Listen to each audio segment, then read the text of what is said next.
insecurity for illegal Chinese miners who have torn down large swathes of Tontokrom forest in the Ashanti region.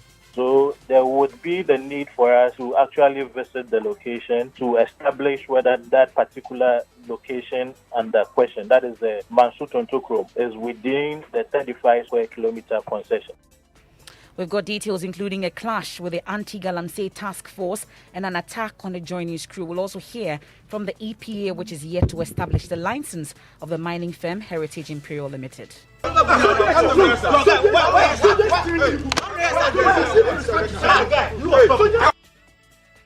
Also tonight, President Akufo-Addo announces formal talks with some drug manufacturers to import COVID-19 vaccines. The committee formed by government to recommend the appropriate decision on COVID-19 vaccines has completed its work, enabling government to begin discussions with vaccine manufacturing companies. Also tonight, if you're not wearing your nose mask in public, it's time to grab it because you can be arrested by the police. Already 100 have been picked up just today following the president's charge for strict enforcement of COVID-19 protocols. Morning, and have been able to arrest 97 persons who were not wearing the face mask. We arrested these persons around the Tudu area. And in business, government of Ghana makes progress on reaching trade agreement with the UK counterpart, the development that would help deal with the current export disruptions. Also tonight, fans hail Asante Kotoko's partnership with Southampton. But how do the contents of the agreement align with the club's ambition? We'll find out later in sports. And then if you're wondering when the Harmattan will strike, well, the Met Agency has a date for you. And that's coming up later in the bulletin. You want to stay for that. For those Harmattan lovers like myself and those who hate it, we'll get to know the date shortly. My name is Mensah. I am Emefa Apawu. Please join us with your thoughts and comments. It's via WhatsApp 055 1111 997.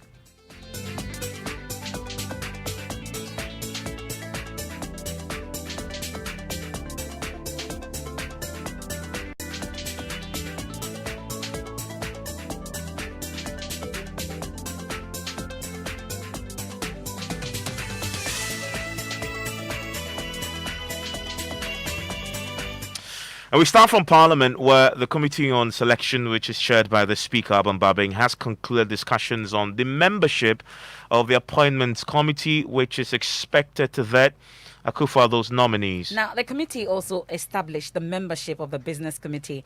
But who are the members? My colleague, who is also a former parliamentary correspondent, Elton Broby, now Presidential Affairs correspondent, has a copy of the list before we go to Joseph Opoku-Gakpo.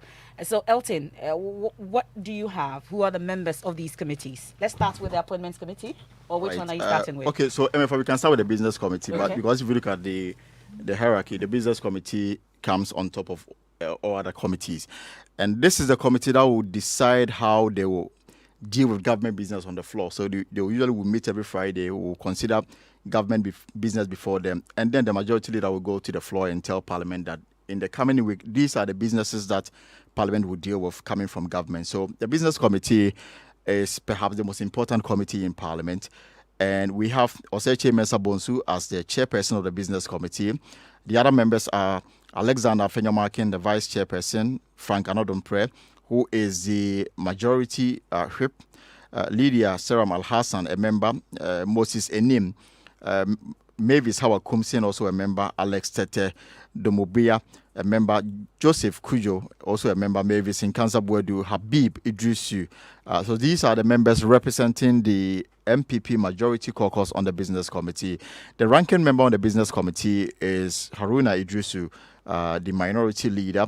James Kluche Aveji, the deputy minority leader, is represented here as a deputy ranking member on the committee. Also on the committee is Muntaka Mubarak, Ahmed Ibrahim, Delasoa, Abdullah Rashid Pelpo, Joycelyn Tete, Eric Afo, Dr. Zaneto Rollins, and Adama Ramadan. So, as you can see, almost the leadership in Parliament are all represented here on the Business Committee because their main task is to consider government business and advise Parliament as to how to go about it in the House. So that's the business committee down with the names out there. Which one are we moving to? So the next one is the Appointments Committee of Parliament. Interestingly, per the standing orders of Parliament, every committee should not be more than 25 members. Now, what I'm looking at here is a 26-member committee of the Appointments Committee of Parliament. And their main task is to vet and establish the suitability of the president nominees for various ministerial positions.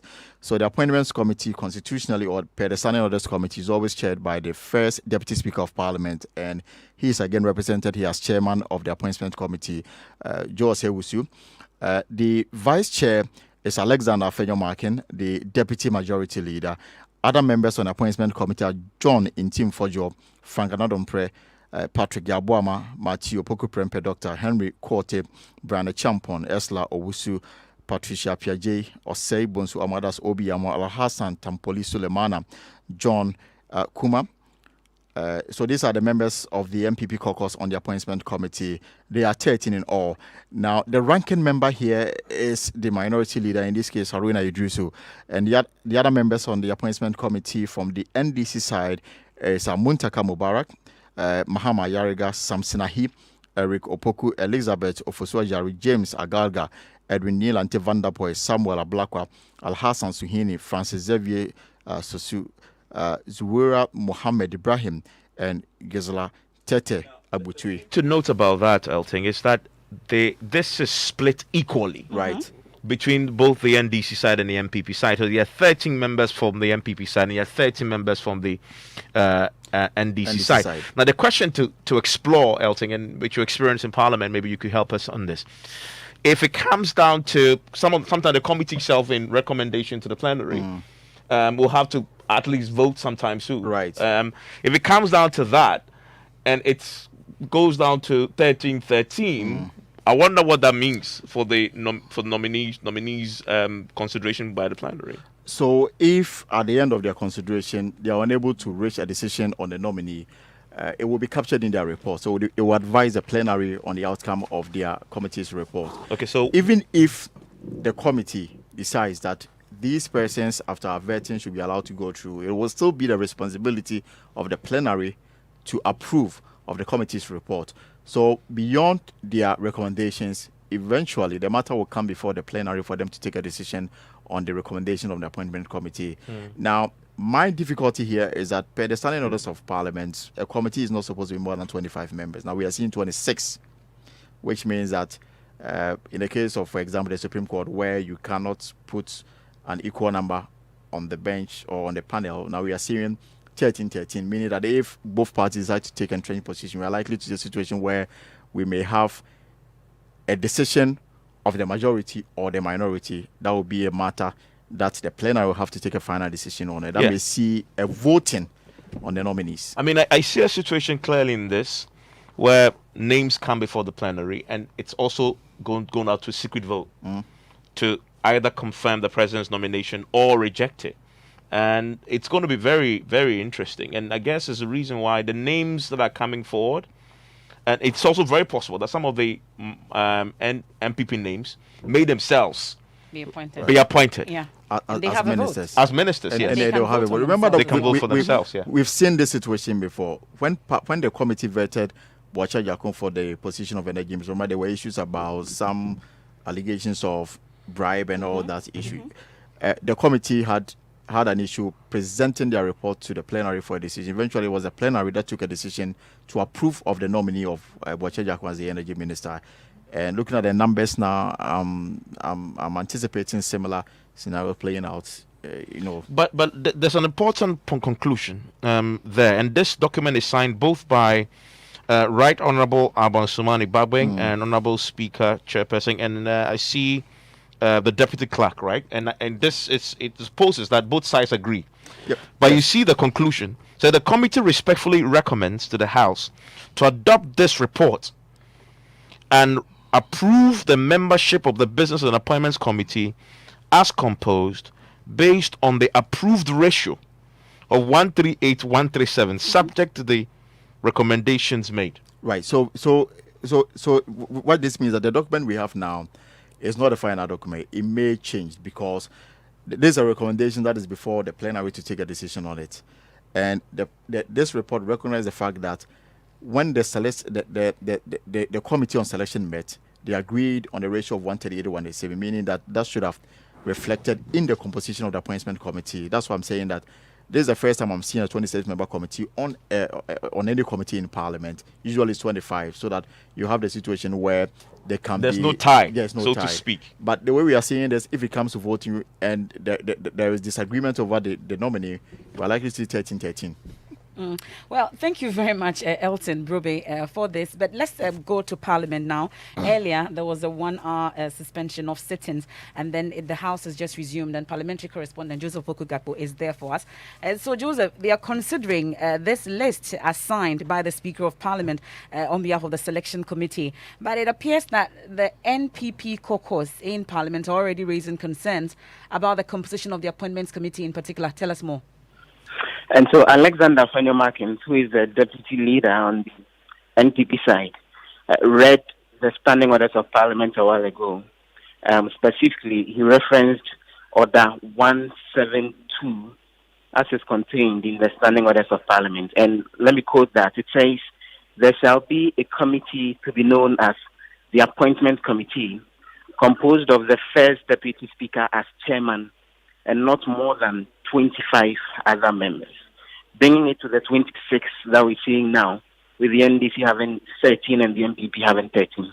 A while ago, the argument Alexander Fanyo-Markins made on the floor is that when you read this particular standing order, it means when you're looking at the members of the Appointment Committee, what is contemplated in this standing order, it doesn't include the first Deputy Speaker himself. So he makes the argument that there are not more than 25 other members. That's what the split is supposed to be in terms of equal numbers on both sides, all other things being equal. And then have a situation where the first Deputy Speaker will not be counted as part of the equal split in the numbers. Essentially arguing that per the standing orders, this number in terms of the 13-13 has been skewed against the NPP as far as the members of the Appointment Committee is concerned. He's gotten rebuttals to that from Mensah Mubarak, who is the chief whip on the NDC side, who makes the argument that he's always been part of that particular committee for the last 16 years. And all through the duration he's been part of that committee, when they are doing the ratio in terms of representation by parties that are represented in Parliament, it always includes whoever is the first Deputy Speaker based on whichever side he may belong. And we are waiting for the Speaker to rule on this. You know, this document that the House is debating and awaiting approval of it any moment from now is actually the work of a committee chaired by the Speaker himself, Alban Bagbin. And a while ago, Haruna Idrisu, who is the leader of the NDC side, read the report on behalf of the Speaker, even as the Speaker himself sat in the chair and presided over a debate on it. So we are waiting to hear what the eventual ruling will be as to whether the House agrees with the push by the MPP side that the figures are skewed against them, hence the need for a review, or the House will stick to the 13-13. And Joseph, is it the MPP's argument in Parliament, as Nathaniel Markings representing their side, that the first Deputy Speaker hasn't got a vote if it comes down to it at the committee level? So yes, so he read the standing order and made reference to that, essentially insisting that his vote may become necessary when there is a tie or a situation where the committee itself is unable to decide, and they need to take a decision even before they come to the plenary, because most of the times when they are unable to reach a decision, they refer to the plenary in order for the decision to be taken. But in this case, he makes the argument that that's when the specific vote of the first Deputy Speaker will become necessary. And so he doesn't see why he's being counted as one of the ordinary members of the committee, based on which then the NDC and the NPP are actually splitting the numbers, and it has to be 13-13. He foresees, or he's arguing for a situation where if it's an equal split, then the standing order is categorical that more than 25 members should be on the appointment committee. So we should see a situation where they stick to a number that, even for both sides, based on the 137 ratio, and then let the first Deputy Speaker, who the standing order is makes the chair of the appointment committee stand alone additionally. Joseph, we'll wait for that ruling. It will come tonight. We expect it to come tonight. Precisely in the next few minutes, because the House is expected to approve this particular report any moment from now. Just that a lot of MPs have taken interest in it and are trying to catch the Speaker's eye so they can argue in favor or against it. Once that is done, the Speaker will rule as to whether the House can go ahead and approve this or they should step it down and do you see? Do you sense an appetite once the Speaker gives his ruling that the House may be moved to a secret vote on this matter too? Do you sense an appetite there? Has it come up at all? Anything is possible, except that today the House is not as full as it usually is most of the times. At least over the last few days since the MPs returned from their break and the 7th Parliament began, the leader on the NPP side himself, Mensah, is not on the floor as we speak, and there are a number of MPs on both sides who are not on the floor as we speak. So it's a bit difficult to tell how far the NPP side is willing to push this, but effectively they would want to have a situation where they would want to have control over everything that unfolds at the appointment committee. So anything is possible. They may want to take this down the line and fight it to wherever it may have to go to. Well, there were earlier happenings today, whilst we wait for the ruling on this, including the NDC caucus's press conference. The leader held a press conference earlier. But before then, on the floor, the motion by Mahama Ayariga seeking that Parliament urges the executive to make tertiary admission free came up. What did the Speaker say particularly about that? Alban says that's an important matter that he's pushing to tomorrow. You know, the motion that Mr. Ayariga wants to move is to request that Parliament passes a resolution asking the President to suspend the payment of admission fees by tertiary students who are getting into the various universities and other tertiary institutions. Alban Bagwin says it's a very important issue, and he would rather deal with it tomorrow for the House to debate it and either approve or reject any possible resolution to that effect. The NDC caucus leader Haruna Idris also held a press conference alleging the breach of the Presidential Transition Act 2012. What exactly are the concerns? He says there is a specific requirement in that particular Act, Section 7, that the Administrator General submits a copy of the handing over notes of all the ministers and other government appointees to the President and provide copies to Parliament as an institution. He says that's not been done, and so they think that's very much out of place and would want to see the necessary steps taken to deal with that particular situation and provide the necessary documents to them in Parliament, because it would form the basis of how they would go about vetting people who are appointed ministers as well. So they as soon as possible want to see those handing over notes. I am in doubt whether all ministries, departments and agencies and all other public institutions of state have prepared handing over notes as is required under the Presidential Transition Act, Act 845. Section 7 of Act 845 requires the Administrator General. Does any of you know who has been appointed the Administrator General? I leave it to you. He shall make available to the person elected as president, even though we are in court questioning the legitimacy, there was a declared president-elect, the original copies of the handing over note of 5 other copies. He shall retain one and make one copy available to Parliament. As we speak today, Parliament has no such record, official and formal, in its possession of any handing over notes from any ministry, department or agency as required under Section 7 of Act 845. That is in breach, and that is not responsible enough for a government that must be accountable to the people of Ghana and to the Parliament of Ghana. So we are demanding respect to the letter and spirit of Act 845, that all handing over notes of ministries, departments, and agencies are made available to Parliament. That, I believe, will be helping our work as an institution that exercises oversight, and particularly for the Appointments Committee of Parliament, which is about being set up, so that this year, vetting and scrutiny of ministers will not all be about curriculum vitae or CVs. We can go into record. That's the NDC caucus leader, Haruna Idrisu. We'll be getting into the forest soon, but we head back to the Supreme Court. Evans, you've been talking about it on Top Story, day one of the hearings, but there is a latest petition again from the NDC 2020 flag bearer, John Dramani Mahama, and court correspondent Joseph Akable has a copy of this latest motion filed today. Joseph, what does it say? What exactly is he seeking this time?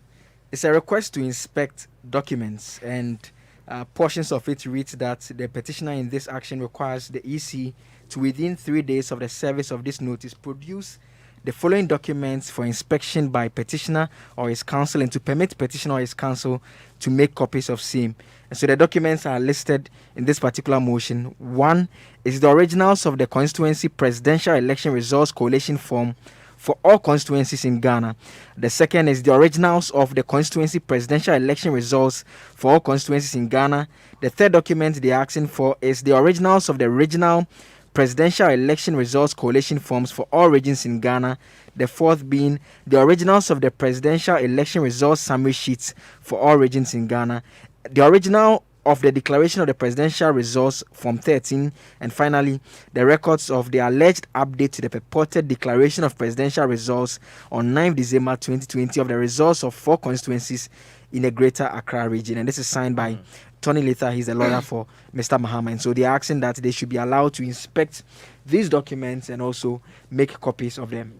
And this is dated today. It comes on the day when the other motion was also dismissed by the Supreme Court. That motion that sought to ask 12 questions of the EC chairperson. But Joseph, I'm wondering, because the court resumes sittings tomorrow, was adjourned to tomorrow.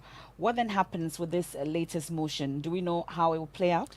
We don't know at this stage. In fact, there is also another request that is equally pending that relates to asking the EC chairperson to admit to certain facts. And in fact, today when Mr. Chikata was wrapping up, he did remind the court that that request also is pending. And so it means that there are now 2 outstanding issues even before the court resumes tomorrow. The first being the request for admission of certain facts, and the second being this request to inspect and make copies of these documents. And these documents, as you can see from what has been listed, are very crucial to the case. They are the source documents that are used to collate and declare the results. And so they are asking for the original copies to be made available to them. Well, the showdown tomorrow, you can't miss it. We'll be right here on Joy 99.7 FM, also on the Joy News channel, on all our social media platforms. Joseph Akable is our man. He will be in court. Thank you very much, Joseph, for this latest development. Well, the Environmental Protection Agency is expected to now probe the activities of mining firm Heritage Imperial Ghana Limited after an anti-Galamsey task force clashed with soldiers providing security for the firm. Now, in the middle of the Tokrom forest in the Ashanti region, the company has cleared large swathes of land and dug deep trenches aided by Chinese miners without the requisite permit. During a raid by the task force, a group of soldiers blocked the arrest of the Chinese, while a Joy News crew came under attack. Erasto Sasaridonko has this report. The team's journey to this part of Mensah and its forest saw scenes of destruction. Abandoned pits and mining settlements dot the road leading into the remaining part of the forest. After dodging water-filled, dangerous open pits, we arrived at this mining settlement deep within the forest enclave. 7 Chinese nationals were quickly located and arrested. Leader of the team conducted a search room by room. There were indications of military presence. From what we are seeing here, it looks like there are some military men involved in this whole activity in this forest. Because looking at their uniforms, even some have names on them, but we did not meet any of them. But looking at it, I think the military were the people protecting them here to do this illegal job.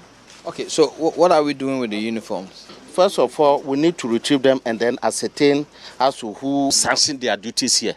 So these are military accoutrements. You can find names on them. This one is Camel. This one is Camel. We have the other one, Amweni, on this one. And these are, as security men have been able to authenticate, these are quality Ghana Army uniforms, indicating that we may have some military involvement here in this site. In the midst of our search, a young military officer drove into the compound in a Tundra vehicle. Yes, sir. Obi to say, I will see a lot of people. Obi to say, so just no more.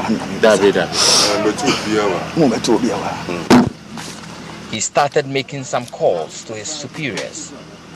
I will do the staff sergeant, sir. We are here at this thing, Tontokrom. The hold duties, and there are some policemen and media be here. Within the next 30 minutes, the whole place was crawling with over 30 angry, armed military men. Anger turned into heated verbal exchanges and near fisticuffs.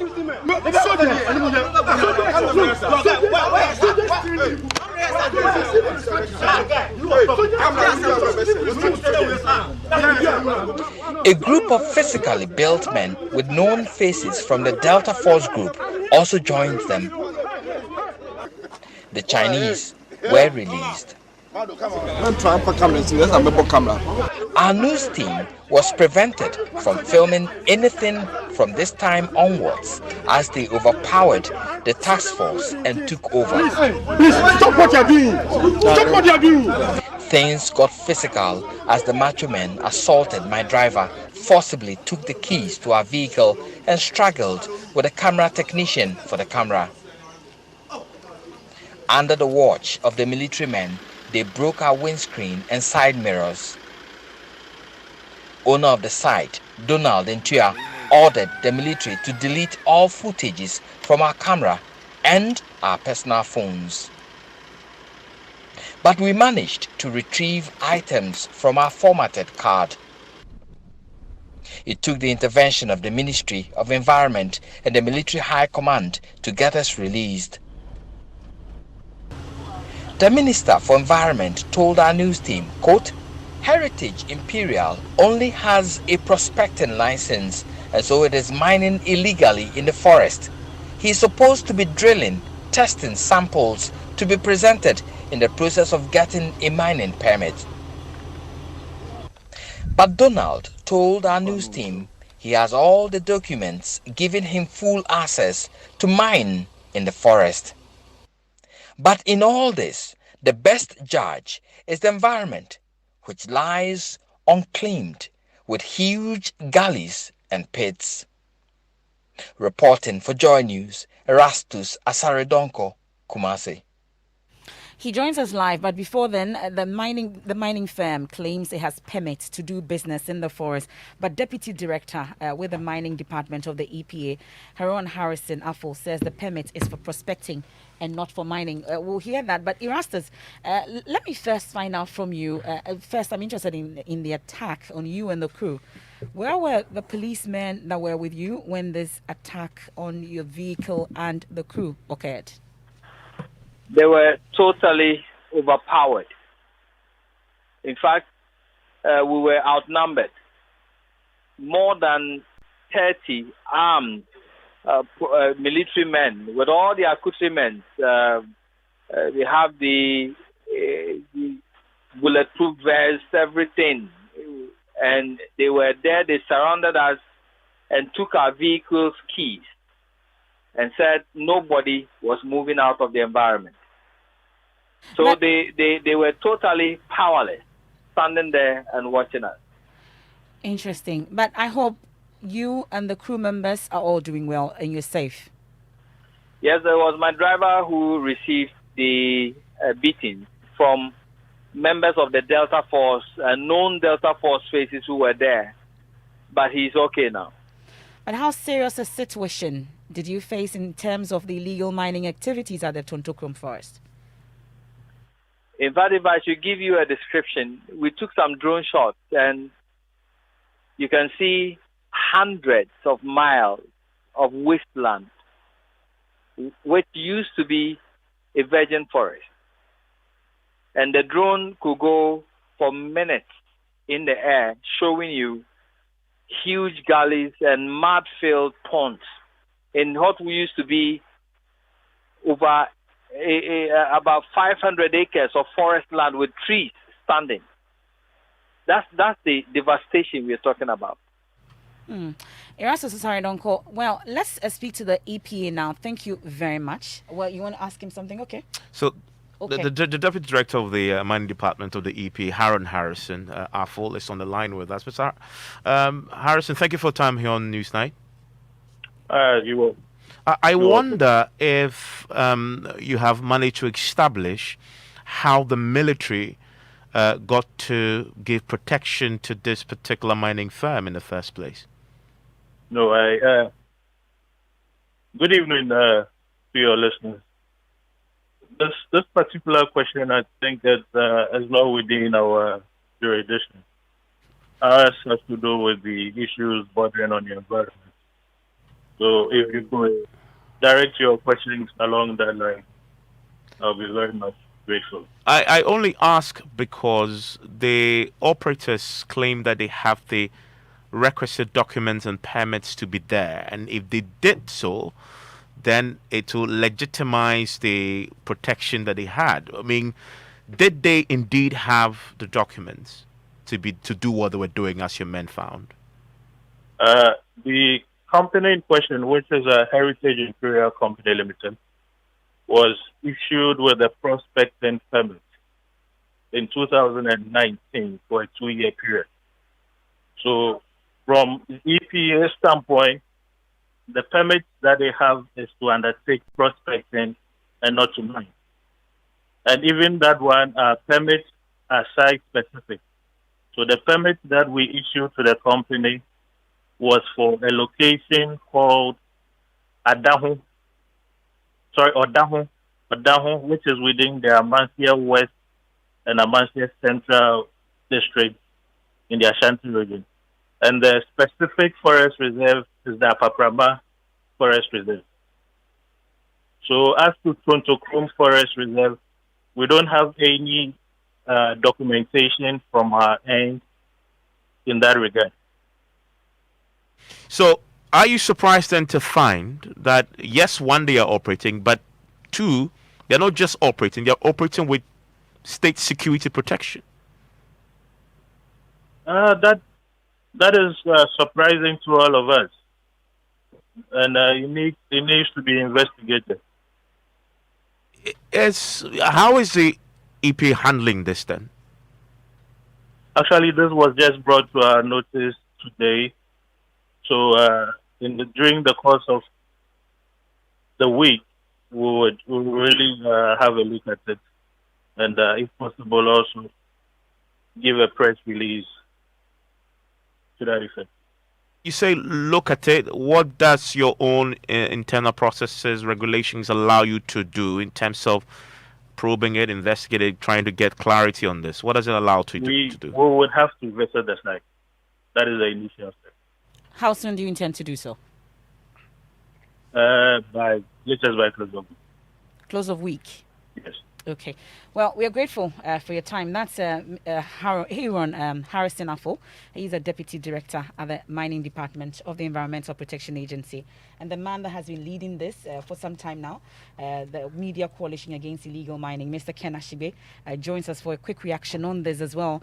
We're grateful for your time here on Newsnight. You've been monitoring this, Erastus's report, and the activities in the Tontokrom. What is your reaction?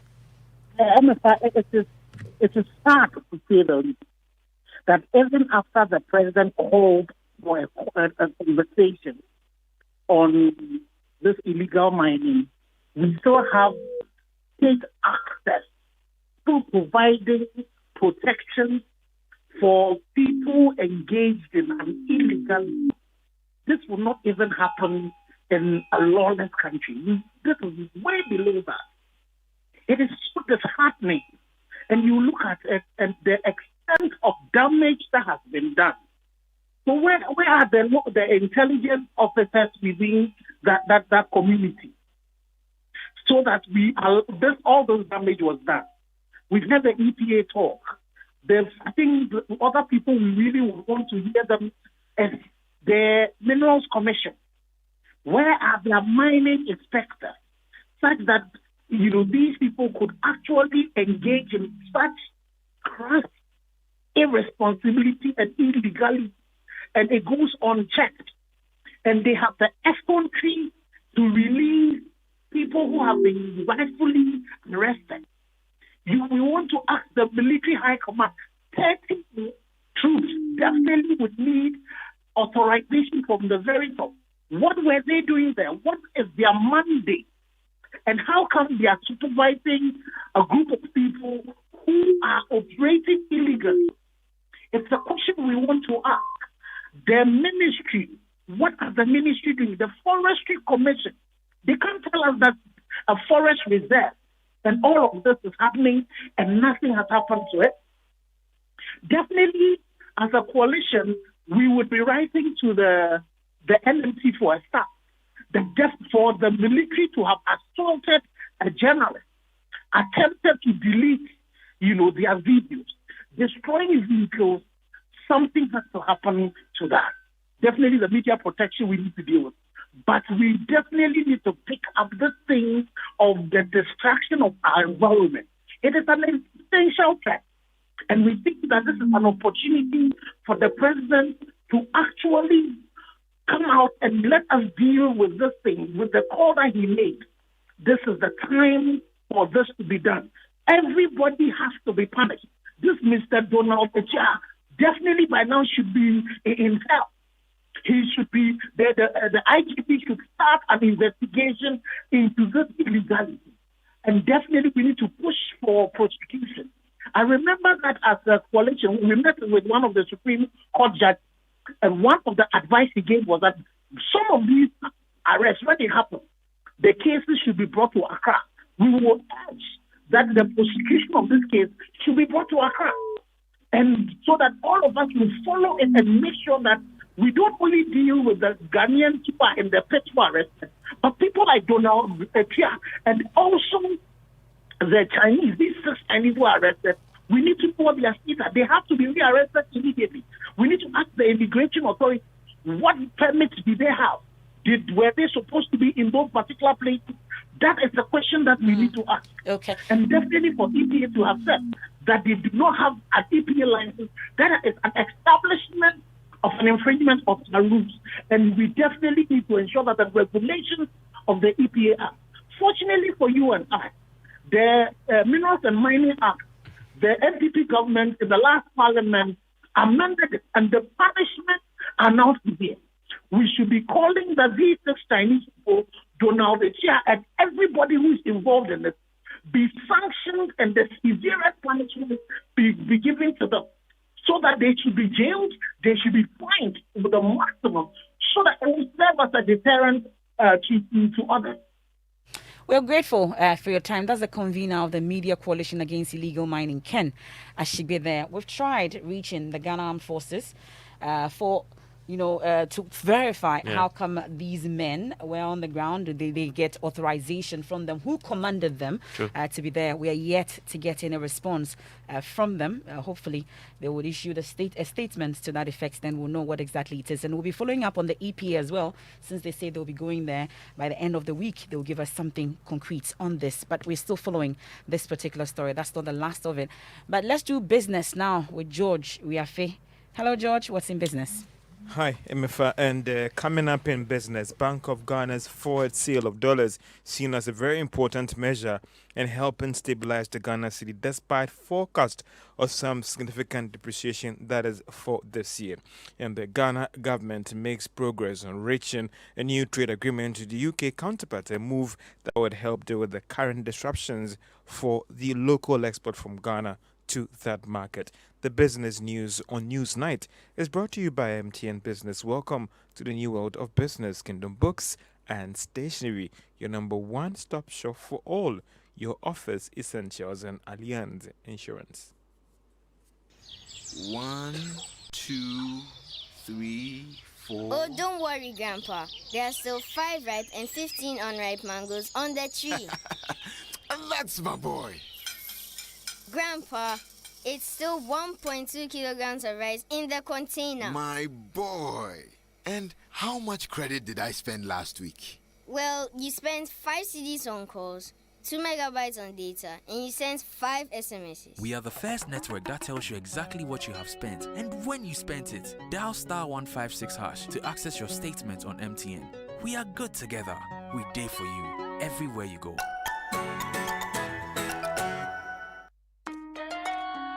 Son, we are so proud of you for setting up this hospital. I really love those hospital beds and waiting chairs. By the way, did you import them? No, Dad, I didn't. I actually got them from Kingdom Books and Stationery right here in Ghana. Wow. We also bought our office supplies, safes, executive desks and chairs from Kingdom, and they gave us expert advice on how to set up our office. Guys, that makes 3 of us. I also got our sofa and bedroom sets, plus our dining hall furniture for our new home from Kingdom. Wow, Mom, that makes 4 of us. I usually get my stationery items from Kingdom, and my teacher also mentioned that our classroom furniture was provided by Kingdom. So there you have it. Whenever you're thinking about setting up an office or acquiring furniture for your home, etc., Kingdom Books and Stationery should be your first point of call. With over 40 years experience in the industry, we stock and supply a wide variety of globally sourced office and home furniture, stationery and equipment. Visit our head office, Osu Akwaje, or our office near the Osu Stadium. We're also in Tema Community 1, opposite Olam SHF, Kumasi KNUST campus, UCC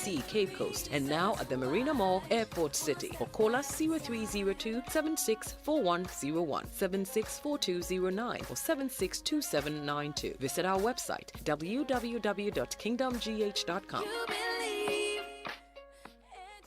Our 130-year journey at Allianz has seen our operations growing to cover over 92 million Allianz customers in over 70 countries worldwide. Allianz Life Insurance Ghana, a subsidiary of Allianz Group, has put together a wide range of insurance packages to suit the pockets of every Ghanaian individual, family, group, corporate body, as well as their employees. Kindly call us on 030-2267-892 or 059-144-9686 or visit our website www.allianz-gh.com for more enquiries. Allianz Life, we secure your future.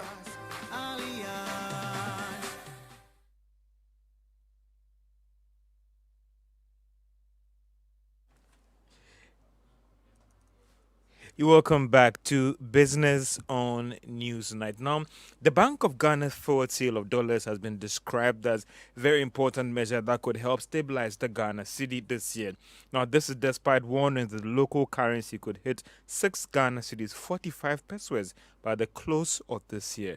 The program has been seen by many as one of those strategies that have helped to hold the Ghana cedi despite those slowdown in economic activities in Ghana because of COVID-19. But the Center for Economic Finance and Equality Studies says despite the challenging time for the cedi being attributed to the fiscal side, the Bank of Ghana still has what it takes to stabilize things. Dr. Benjamin Amwa is a leading member of the Center for Economic Finance and Equality Studies. The cost of doing this, will the central bank prepare to bear the cost of doing this through 2021? This is what we need to be asking ourselves. If the central bank will continue to support through the forex forward auction, then one will say that the cedi will be relatively stable.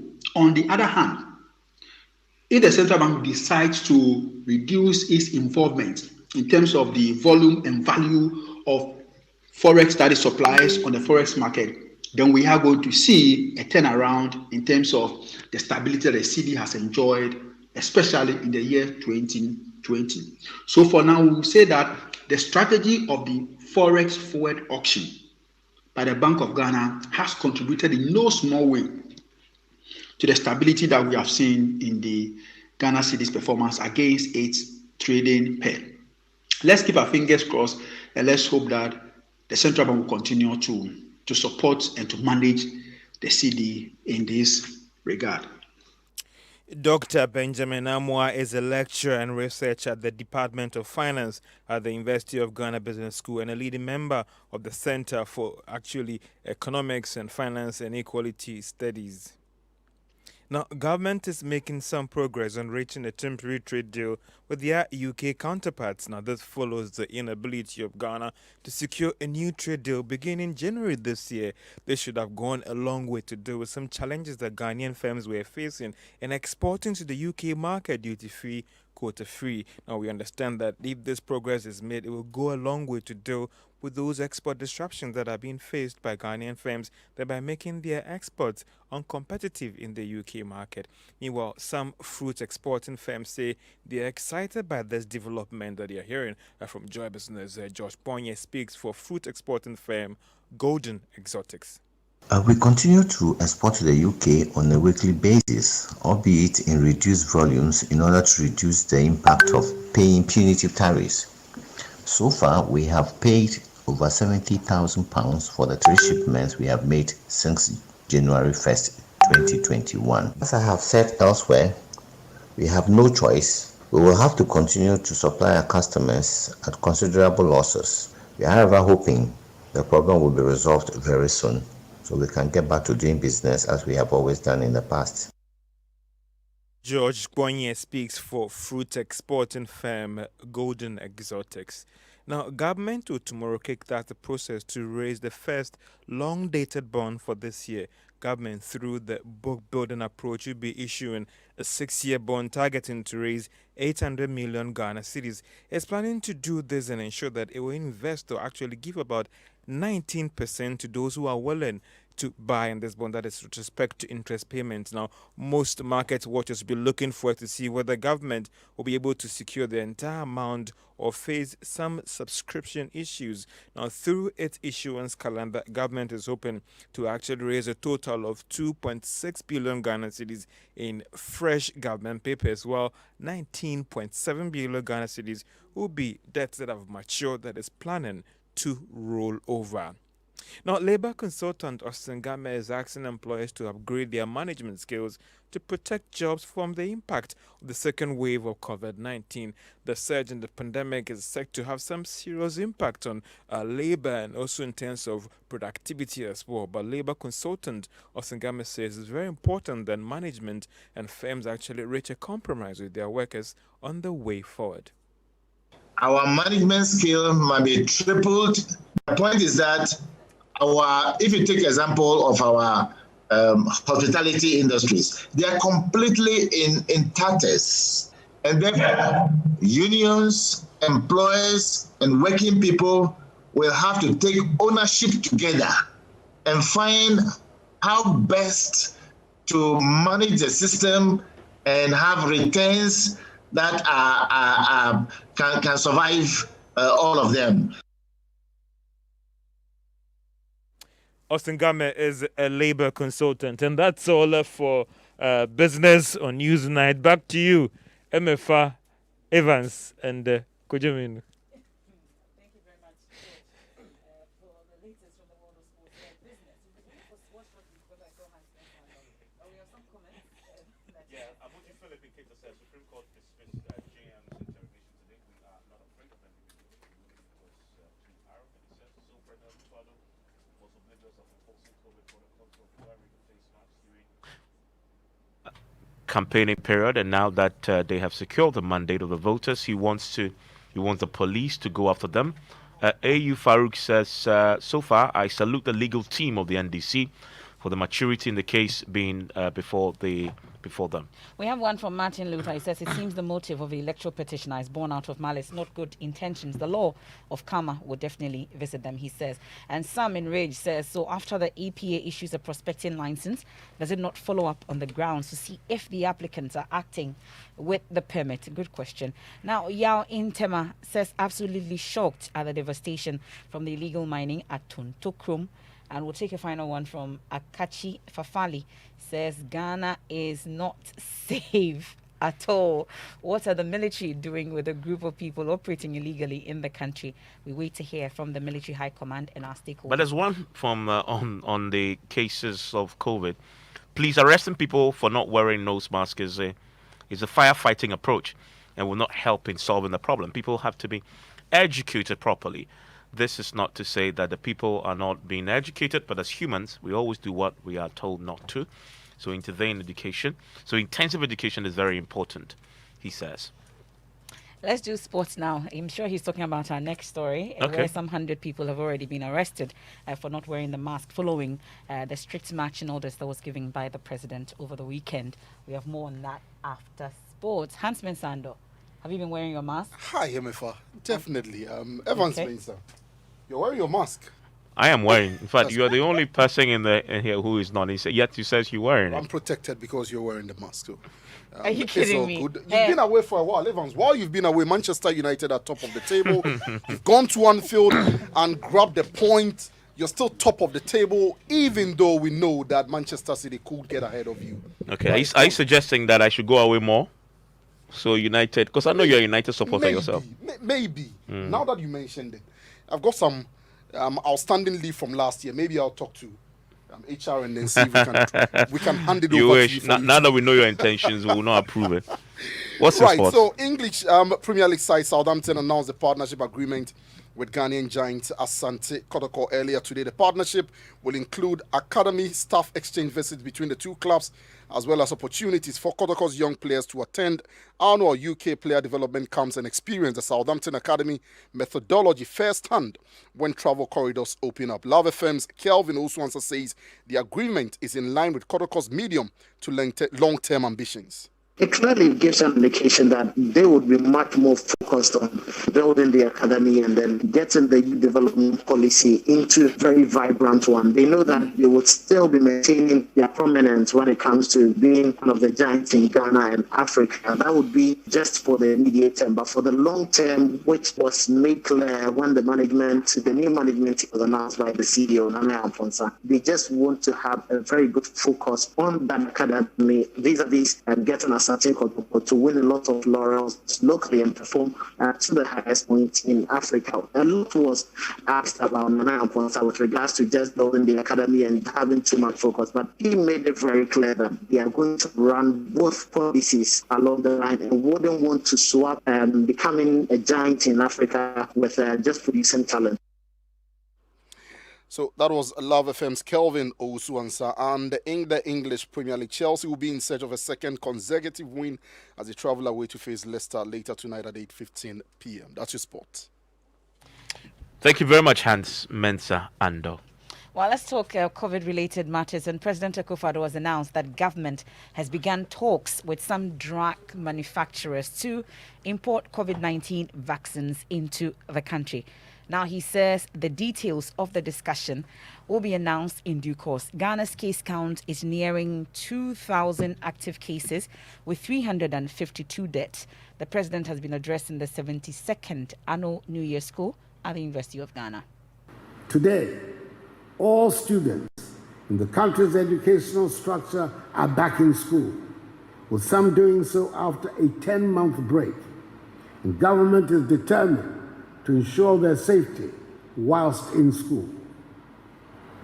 COVID-19 has presented us with the opportunity to resolve some long-standing problems in the health sector. On our own, we ramped up the domestic production and supply of personal protective equipment to create business opportunities for the local textile and garments industry. By this, we prove to the entire world and to ourselves that we can attain the goal of a Ghana beyond aid. We've taken steps to resolve the problem of infrastructure deficit in the healthcare system once and for all. And that is what has led to Agenda 111 and the start of the building of hospitals around the country. The recent upsurge in cases of COVID-19 infections tells us that the virus is very much with us. Well, still on COVID, though, more than 100 people were picked up today in the Central Business District where brisk business was taking place. Those arrested included Kayaye, who were with their babies, other persons who had come to do business. Many did not have masks at all. Others had but were not wearing them properly, like our colleague here, Kwitinate, who wears it on the chin. Every time. We have more on this shortly. First, though, a report by Manuel Kranting, who observed the high level of non-compliance to the protocols in the Central Business District this morning.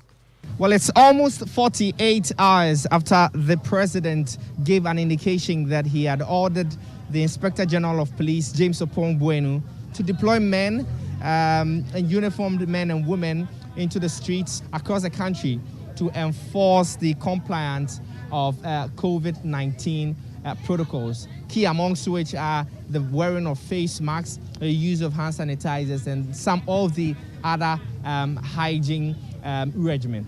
Well, here at the Central Business District in Accra, which is perhaps one of the busiest enclaves in the capital, there's no presence of the police, at least if you take out that gentleman who's directing traffic at the junction there.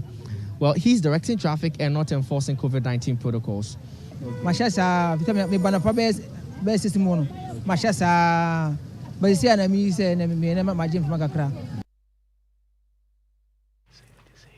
So that's Manuel Kranting's visit to the Central Business District. Well, so we've been talking about the arrest of the mask. I have a concern about the videos that I've seen, especially with the way that they were all picked up, Kaya, and they've all been lumped up together with babies and all, and they rather spreading the virus. But let's go back to the courts. There was some development there today. Yeah, and Accra High Court has dismissed application by lawyers for the Food and Drugs Authority, CEO, Mrs. Delise Mimidako, against a private investigative journalist, Manasseh Zuriawuni. The application was to get the court to dismiss all processes filed on behalf of the journalist, claiming he used care of in providing his residential address. Now, a CEO of FDA, Mrs. Dako, sued Manasseh Zuriawuni and two others last year, alleging she has been defamed and sought to stop the broadcast of an investigative piece. Now, the returned bribe, as it was called then. Now, she also demanded a general damage of 2 million cedis from the investigative journalist and two others for defamation.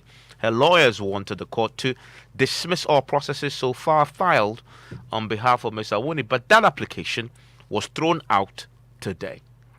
Well, and we've been talking about the Hamatan. You were talking about it earlier. Mm-hmm. Well, there's a statement from the Ghana Meteorological Agency, and it says the Hamatan is expected to intensify over the country from tomorrow, January 20, 2021, and continue into the weekend. So dust has been raised from the source region and is expected to be adverted into the country to deteriorate surface visibility. And now it's giving us all the terms. So it's coming from Chad.